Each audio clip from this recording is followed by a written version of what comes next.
अर्जुन को एक व्यथित पात्र के रूप में भगवान कृष्ण ने अपनी विशेष लीला से वहाँ उपस्थित किया। यद्यपि देखो ये भी निश्चित है, हम सब जानते भी हैं कि भगवान कृष्ण भी धरा पर आए, वो भी बिल्कुल एक स्वाभाविक सी मानवीय लीलाएं कर रहे हैं। भगवान राम इस धरा पर आए, उनकी भगवत्ता सुरक्षित थी। बीच बीच में कार्य ऐसे हुए जहां लगता था कि सामान्य कार्य नहीं। कौशल्या अम्बा ने तो एक बार कह भी दिया, जब विश्वामित्र जी के साथ गए थे और उन्हीं दिनों में कहीं ताड़का का वध, कहीं सुबाहु का वध, कहीं मारीच को दूर फेंका, कहीं अहल्या का उद्धार, कहीं शिव धनुष भंग, और ऐसे ढेरों अलौकिक से कार्य। वापिस आने पर कौशल्या अम्बा ने प्रश्न कर दिया कि राम तू ब्रह्म है क्या? भगवान राम ने कहा नहीं मां, ये ब्रह्म का भ्रम तू क्यों बना रही है? मैं तो तेरा बाल हूं, तेरा पुत्र हूं मां। ये तेरे अंदर ये भाव क्यों जगा? कौशल्या मैया ने कहा राघव, जब इस आयु में मैं तेरे इन सारे कार्यों को देखती हूं, मेरा ध्यान जब जाता है कि तूने ताड़का को कैसे मारा होगा, तूने सुबाहु का वध कैसे किया होगा, और उस शिव धनुष को जिसको बड़े बड़े प्रतापी राजा हिला तक नहीं पाए, तूने कैसे तोड़ दिया होगा राघव। जब वो दृश्य जाता है तो राघव मेरे मन में ये क्यों नहीं आएगा कि तू कोई सामान्य बालक नहीं, सकल अमानुष कर्म तिहारे। लेकिन भगवान राम झट से हाथ जोड़ देते हैं, कहते मां मेरा पुरुषार्थ कुछ नहीं है, ये तो केवल कौशिक कृपा सिधारे, ये तो केवल गुरुदेव साथ थे ना। यह विनम्रता, यह जीवन की श्रेष्ठता। बड़े बड़े काम करके भी जो विनम्र रह पाता है, वहां बड़प्पन और निखरता है। और छोटे छोटे काम भी यदि अहम जगा देते हैं, ईगो बढ़ा देते हैं, तो ईगो अंदर के बड़प्पन को निखरने नहीं देती, कहीं ना कहीं और दबा देती है। अहंकार जीवन का सबसे बड़ा भार है, सबसे बड़ा भार।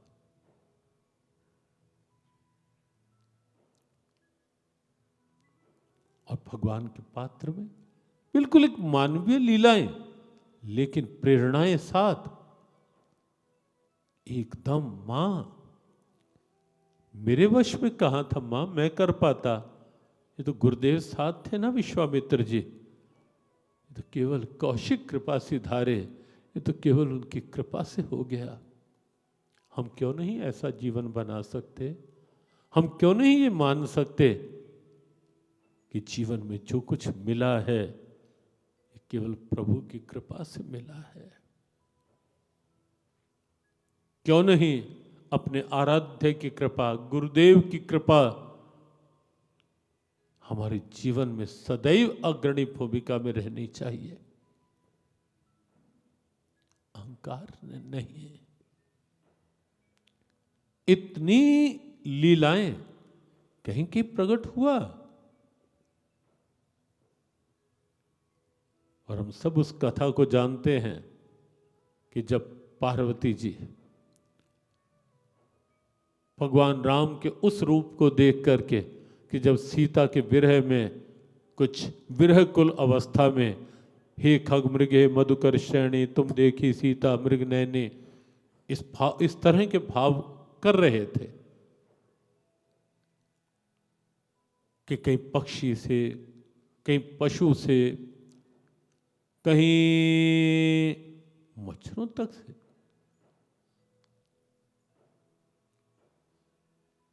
पार्वती जी ने कहा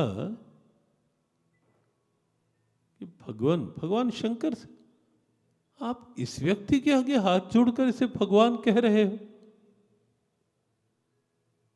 जो पत्नी के वियोग में रोता हुआ दिखाई दे रहा है। लीलाओं की बात कि भगवान भी इस रंगमंच पर दुनिया के आते हैं, वो लीलाएं पात्रता बखूबी निभा रहे हैं।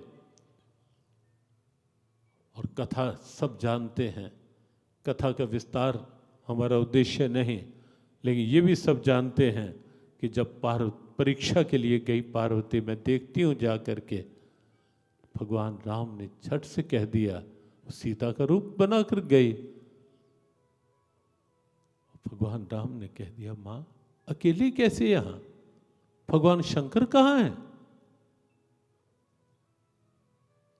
और तब वो समझी उनकी लीला में, हर लीला में रहस्य है। और ये हे खग मृग हे मधुकर श्रेणी, अगर वो भी देखें तो खग पक्षी, उनसे पूछा तो सीता जी का पता भी जिन्होंने बताया उसमें कहीं ना कहीं सबसे पहला खग ही था। कौन? जटायु। भगवान राम ने खग मृग, सुंदरकांड और रामचरितमानस में आता है, पता बताया पक्षी ने, पता बताया जामवंत जी संपाति ने, पता बताया मधुकर श्रेणी मच्छर के रूप में। अंत में जाकर पूरा समाचार किसने दिया? मस्क समान रूप कपिधरी। सुंदरकांड में आता है, मच्छर का रूप धारण करके हनुमान जी ने सारी लंका का, हर बात में रहस्य है। अस्तु, भगवान भी धरा पर आते हैं, लेकिन अपनी पात्रता बखूबी, और भगवान कृष्ण को भी आप देखेंगे कितनी लीलाएं, और पात्रता बिल्कुल वैसी। जब यशोदा मैया के आंगन में खेल रहे होते हैं तो बिल्कुल लगता है कि भोला बालक, अज्ञानी बालक, माखन पर ललचाता हुआ बालक। लेकिन वही बालक जब पूतना सामने आती है तो छठे दिन में पूतना का वध, लेकिन फिर भी वही सहजता, पात्रता, सही से निभाने की कला। और अर्जुन को भी भगवान कृष्ण ने उस पात्रता के लिए तैयार किया अपनी लीला से। जो जो स्थितियां भविष्य में समाज के सामने आ सकती थी, जो समस्याएं, वो सब समस्याएं एक एक करके अर्जुन में आरोपित हुई। युद्ध तो अर्जुन पहले कई बार कर चुका था, कितने युद्ध, कभी नहीं हारा, किसी से नहीं हारा अर्जुन, कहीं नहीं हारा अर्जुन। महाभारत आप पढ़ेंगे, आप देखेंगे अर्जुन के जीवन का एक भी प्रसंग नहीं आपको दिखाई देगा कि जहां अर्जुन किसी से हारा हो। बड़े बड़े युद्ध किए, विराट राजा के यहां बृहन्नला के रूप में अकेला अर्जुन, और सामने थे महाभारत का विराट पर्व। जब आप देखेंगे, प्रारंभिक भाव देखेंगे, तो आपको दिखेगा कि सामने भीष्म थे, द्रोण थे, कृपाचार्य थे, कर्ण था, दुर्योधन था, सब एक साथ सामने थे। और इधर अकेला निहत्था अर्जुन था, गांडीव ले आया था, लेकिन बृहन्नला के रूप में अर्जुन था, वेश बदला हुआ।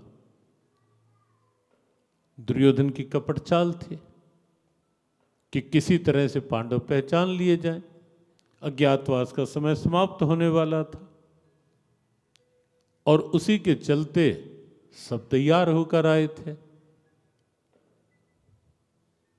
लेकिन अर्जुन ने, अकेले अर्जुन ने पांचों को अपने युद्ध कौशल से परास्त करके अचेत कर दिया था। ये भी वर्णन आता है। एक छोटी सी बात यहां और हम कहना चाहेंगे। कई बार ये जो सफलता की स्थितियां होती है ना, उसमें शारीरिक बल ही केवल काम नहीं आता, उसमें सत्यनिष्ठा, मानसिक सद्भाव कितना है, मनोबल कितना मजबूत है, वो भी बड़ी भूमिका निभाता है। और क्या सत्य पथ पर है कोई, वो भी बड़ी भूमिका निभाता है। दुर्योधन के जीवन में कभी वो रहा ही नहीं, कभी नहीं रहा। जहां भी दुर्योधन होता था, मन में कपट, मन में छल, मन में संशय, मन में राग, मन में द्वेष, मन में ईर्ष्या, और सबसे बढ़कर जड़ सबके मन में ईगो। हर समय दुर्योधन के अंदर यही भरा रहता था। और एक बात बहुत प्रैक्टिकल, साइकोलॉजी के स्टूडेंट्स, हमने कई बार कहा, जब कोई साइकोलॉजी के स्टूडेंट्स आते हैं, पीएचडी कर रहे हैं, तो हम कहते हैं गीता के ये भाव पढ़ो। पूरा आपकी साइकोलॉजी की इतनी बड़ी भी पुस्तक होगी तो आपको बिल्कुल उसका इसेंस गीता के इन 2-3 भावों में मिल जाएगा। और भगवद गीता में कोई साइकोलॉजी का स्टूडेंट हो, कोई सोशियोलॉजी का स्टूडेंट हो, कोई बायोलॉजी का स्टूडेंट हो, कोई फिजियोलॉजी का स्टूडेंट हो, सबको अपने अपने अनुसार कुछ मिल सकता है। और जियो गीता ने ऐसे ही नहीं ये आह्वान किया है कि भगवद गीता को शिक्षा के साथ जोड़ो। ये केवल कोरे आह्वान नहीं है। भगवद गीता का तत्व इस प्रकार जब समझ में आएगा, और ये बड़ा clear cut part of psychology है कि आपके मन के अंदर क्या है। यद्यपि सच्ची बात ये भी है कि मन कुछ है ही नहीं। आपको हैरानी होगी ये सुन करके कि मन कुछ है ही नहीं क्या, तो ये परेशान कौन होता है, टेंशन कौन लेता है अगर मन है ही नहीं तो? ये अशांति कहाँ होती है? निश्चित मन में, लेकिन तो भी ये कहा जा रहा है मन कुछ नहीं है। साइकोलॉजिकली देखें, कोई डॉक्टर कितनी बड़ी प्रैक्टिस हो, शरीर के सारे पार्ट भले स्कैन कर ले, लेकिन क्या ये देखकर बता पाएगा डॉक्टर कि मन क्या है और मन कहाँ है? या आप किसी डॉक्टर के पास जाओ, मेरे मन में बड़ी टेंशन है डॉक्टर साहब, कुछ टेंशन को निकालने के लिए कुछ करो, या कोई ऑपरेट करके टेंशन बाहर निकाल दो। क्या डॉक्टर साहब है संभव कुछ ऐसा? मन की टेंशन कोई देख सकता है क्या?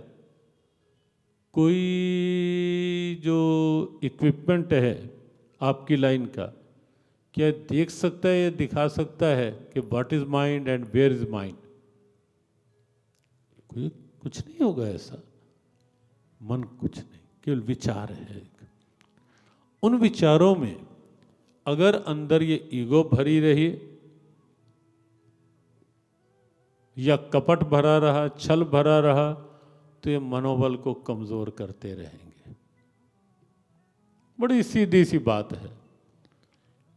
ये क्रोध भरा रहा अंदर, तो निश्चित समझो मेरा मनोबल कमजोर कर रहा है ये क्रोध। और इसीलिए हमने देखा, प्रैक्टिकली देखा, कि जिन लोगों को गुस्सा बहुत आता है ना, उन लोगों की सहन शक्ति उतनी कमजोर होती है। जो लोग बहुत गुस्सा करते हैं वो दूसरे का गुस्सा इतना भी नहीं सह सकते। हमने प्रैक्टिकली बहुत से उदाहरण देखे और एक दो को हमने कहा भी है। हमने कहा, अरे भले मानस, तेरे से जब इतनी बात नहीं सहन होती और तू जब बोलने लगता है गुस्से में दूसरे के लिए, तो तू कभी कल्पना की कि तेरे गुस्से का दूसरे पर क्या असर हो रहा होगा। दो तीन जगह हमने कही ये बात, कहीं से कहना पड़ता है कभी कभी, लेकिन ये प्रैक्टिकली देखेंगे, गुस्सा करते करते करते करते अंदर की विल पावर कमजोर होने लगती है, मनोबल गिरने लगता है और इसीलिए बाहर की कार्य सिद्धि भी प्रभावित होती है।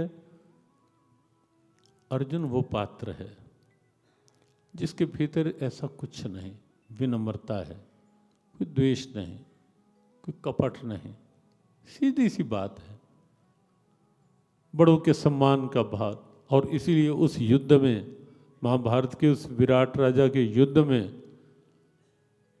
अर्जुन तो पहचान ही रहा है, वो नहीं पहचान रहे कि ये कौन है। बृहन्नला के रूप में था अर्जुन, बिल्कुल वेश बदला हुआ, लेकिन अर्जुन तो पहचान ही रहा था कि सामने भीष्म है, द्रोण है, कृपाचार्य हैं।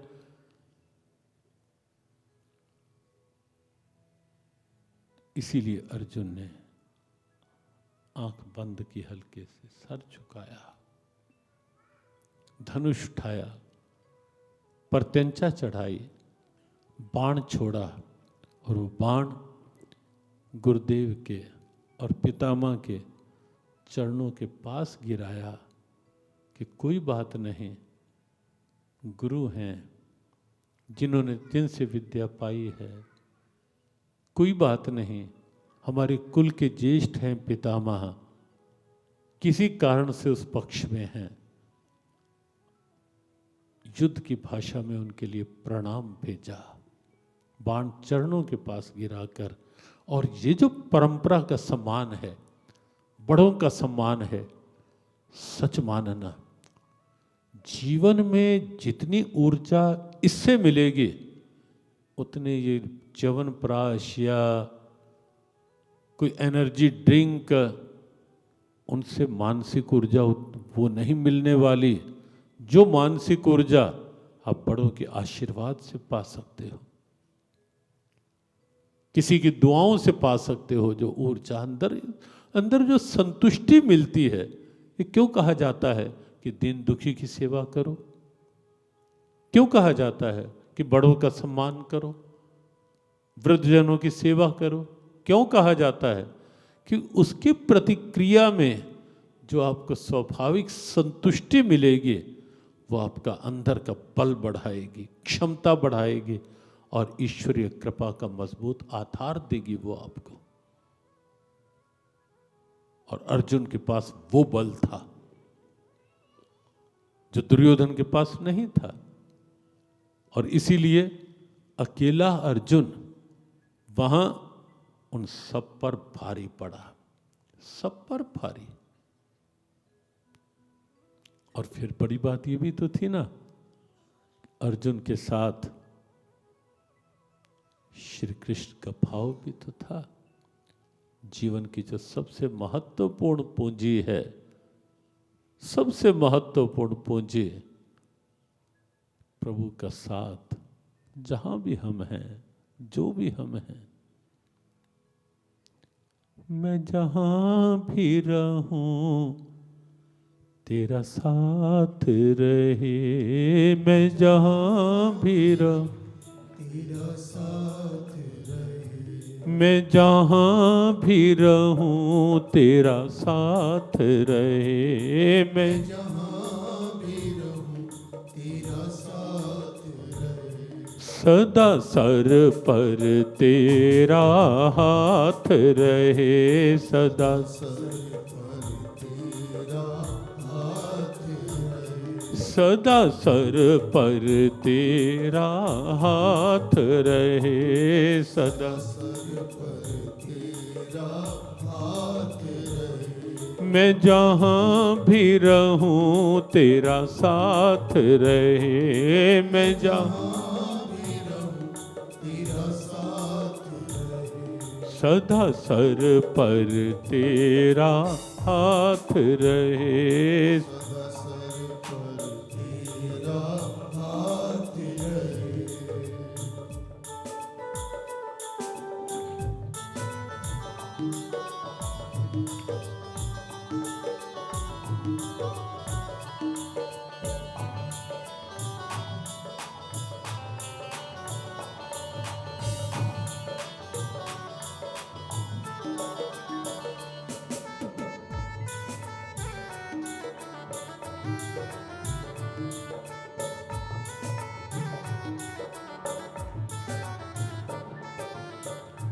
तेरी कृपा ही हो आधार मेरा, तेरी कृपा ही हो आधार मेरा, तेरे चरण कमल से हो प्यार मेरा, तेरे चरण कमल से हो प्यार मेरा, हर बात में तेरी बात रहे,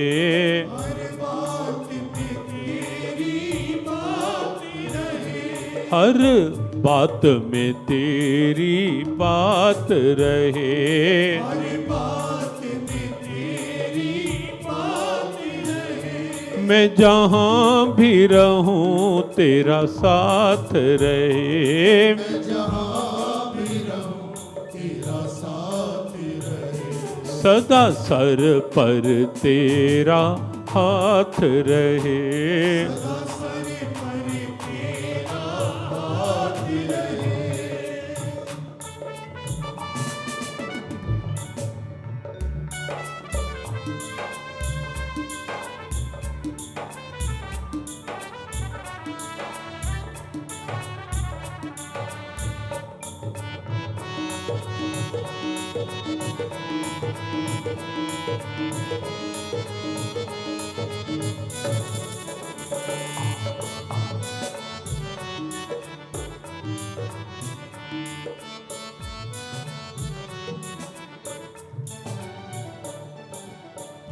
चाहे जितना भी मैं व्यस्त रहूं, चाहे जितना भी मैं व्यस्त रहूं, चाहे जितना भी मैं व्यस्त रहूं, चाहे जितना भी मैं व्यस्त रहूं, तेरे नाम में हर दम मस्त रहूं, तेरे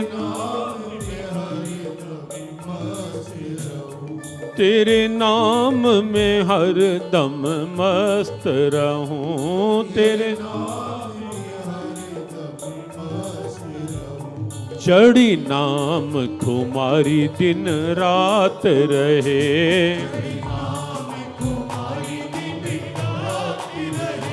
चढ़ी नाम तुम्हारी दिन रात रहे,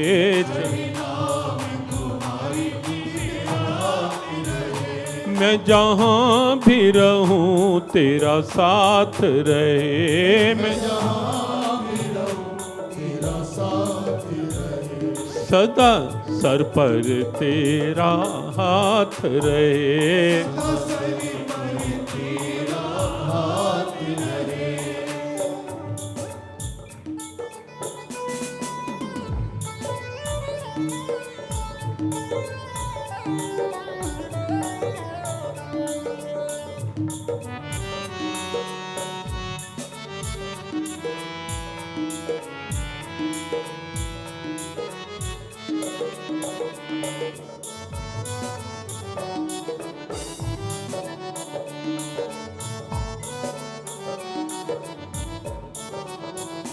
तेरा शुक्र है किंकर सदा बोले यही, तेरा शुक्र है किंकर सदा बोले यही, तेरा शुक्र है वाणी सदा बोले यही, तेरा शुक्र है वाणी सदा बोले यही, करो कृपा मेरा मन डोले नहीं, करो करो कृपा मेरा मन डोले नहीं, करो कृपा मेरा मन डोले नहीं। चाहे जैसे भी हालात रहे,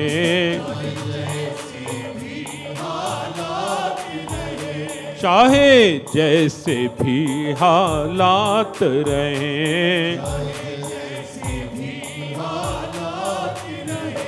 मैं जहाँ भी रहूं तेरा साथ रहे, मैं तेरा साथ रहे। सदा सर पर तेरा हाथ रहे, सदा सर पर तेरा हाथ रहे, हर बात में तेरी बात रहे, चढ़ी नाम कुमारी दिन रात रहे, चढ़ी नाम कुमारी दिन रात रहे। ओम नमो भगवते वासुदेवाय, ओम नमो भगवते, ओम नमो भगवते वासुदेवाय, ओम नमो भगवते वासुदेवाय, ओम नमो भगवते वासुदेवाय, वासुदेवाय, कृष्ण देवाय, सद्गुरुदेवाय।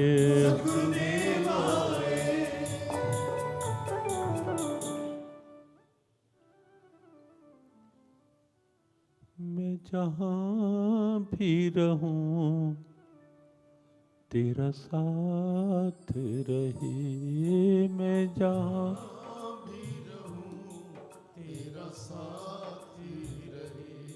सदा सर पर तेरा हाथ रहे, सदा सर पर तेरा हाथ रहे। मनोबल की वृद्धि का एक ये भी बहुत बड़ा साधन है। यदि हम ये मान के जी पाए हैं या रह पाए कहीं भी कि प्रभु साथ हैं। अर्जुन के जीवन की बहुत बड़ी संपदा थी कि कृष्ण अर्जुन के साथ थे और अर्जुन का भाव हर समय कृष्ण के साथ था, हर समय। जीवन में माताओं जी बात बात में बिगड़ने की स्थितियां हो जाती हैं ना, बस ये सूत्र यदि जीवन में आ जाए कि प्रभु साथ है, मेरे साथ है, हर समय साथ है, हर जगह साथ है। अर्जुन ने सदैव ये माना, स्वीकारा, और इसीलिए मजबूत मनोबल के साथ अपने कर्तव्य पथ में बढ़ा अर्जुन। परंपराओं का सम्मान, बड़ों की दुआएं, सब कुछ अर्जुन के पास था और इसलिए अकेले अर्जुन ने सबको विराट राजा के यहां अचेत किया, मूर्छित किया। लेकिन आज के सत्र में बस इतना ही कह करके कि महाभारत युद्ध जब प्रारंभ होने को था, यहीं आपके निकटवर्ती धरा में बिल्कुल वातावरण तैयार था। दोनों सेनाएं पूरी तैयारी के साथ खड़ी थी। शंखनाद भी हो चुका था। भगवद गीता का प्रथम अध्याय आप यदि पढ़ेंगे और एक क्रम देखेंगे तो आप पाएंगे उसमें कि दुर्योधन की स्थिति, और दुर्योधन की उस स्थिति में कहीं न कहीं द्वेष, ईर्ष्या, सब कुछ, और फिर दुर्योधन की प्रसन्नता के लिए तत्स्य संजन्यम हर्षम कुरुवृद्धा पितामह सिंहनादई विनद्य उच्चय शंखान दद्मो प्रतापवान। भीष्म पितामह ने प्रारंभिक शंख बजाया। प्रथम अध्याय के 13वां श्लोक। और उसके बाद तथा श्वेत युक्ति महति स्यंदने स्थितो माधवा पांडवाश्चैव दिव्यो शंखो दद्मतो। माधव और पांडव अर्जुन, फिर उन्होंने अपने शंख बजाया, और फिर तो शंखों का क्रम चल पड़ा। और 19वें श्लोक तक आप यही क्रम देखेंगे। इस शंखनाद, किस किस का शंख बजा, विस्तार से वर्णन है। और उसके बाद 20वें श्लोक में